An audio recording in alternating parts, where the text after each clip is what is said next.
वचन, प्यारा वचन, यीशु मसीह का प्यारा वचन, पाव को दीप को राह को रोशन, ये है मसीह का प्यारा वचन, ये है वचन प्यारा। परमेश्वर के धन्य नाम की महिमा हो।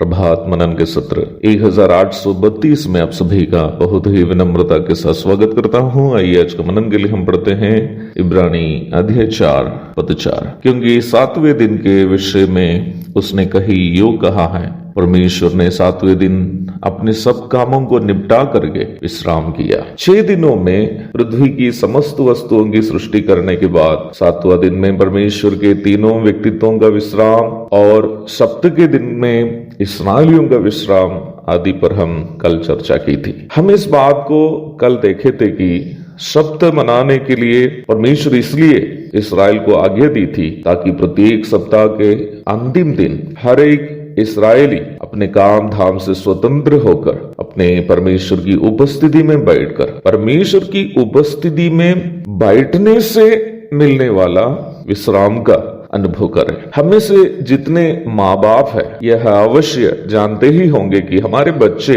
कभी बीमार जब हो जाते हैं वे हम लोगों से कहते हैं कि उसके बिस्तर के करीब हम भी बैठे।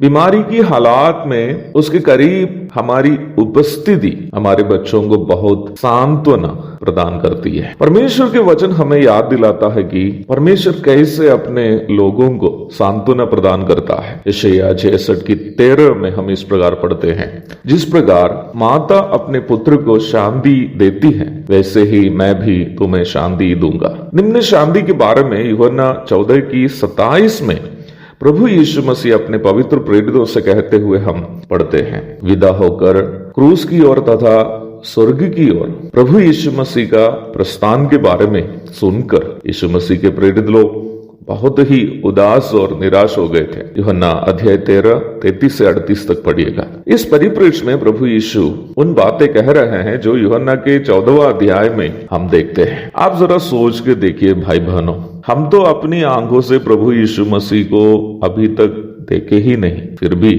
हम कभी नहीं चाहते हैं कि प्रभु हमसे दूर हो जाए। अगर ऐसी बात है तो 3.5 साल प्रभु के साथ दिन रात जो लोग चलते फिरते रहे, खाते पीते रहे, सोते उठते रहे, उनके लिए प्रभु की विदाई का खबर अपने हृदय को कितने पिघल के रख दिए होंगे। टूटे मन से अपने सामने शायद बिलक बिलक कर रोने वाले प्रेरितों को प्रभु बड़े प्यार से बच्चों करके बुलाते हुए यूहन्ना 13:33 में हम देखते हैं। अपने पास उन्हें प्रभु बैठा देता है। उसके बाद उनसे प्रभु बोल रहा है, मुझे मालूम है तुम्हारा मन उदास है, तुम निराश हो, लेकिन मैं तुमसे कहता हूं तुम्हारा मन व्याकुल ना हो। यूहन्ना 14:1 मैं तुम्हें अनाथ नहीं छोड़ूंगा। यूहन्ना 14:18 मैं अपनी परिप्रेक्ष्य में बता रहा। यीशु मसीह उनसे इस प्रकार कहा होगा, जब भी तुम्हें लगेगा ना कि तुम अकेले हो, कोई साथ नहीं है, अपने प्रिय लोग भी छोड़ दिए है, मेरे पास आना। इस संसार की निराशा और हताशी के समय तुम्हें देने के लिए मेरे पास एक सुंदर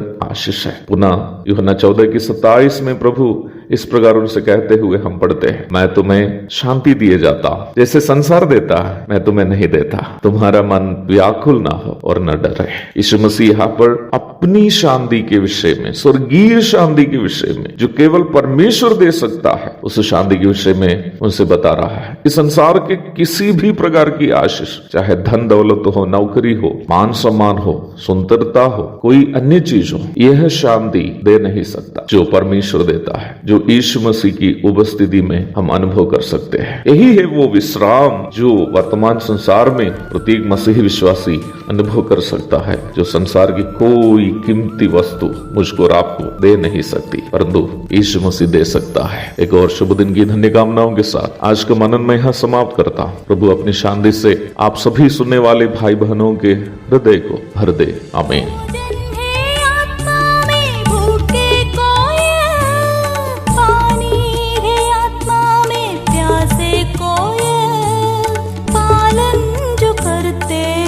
उसके लिए आशीष पा पाने का साधन है ये है वचन, प्यारा वचन, ईशो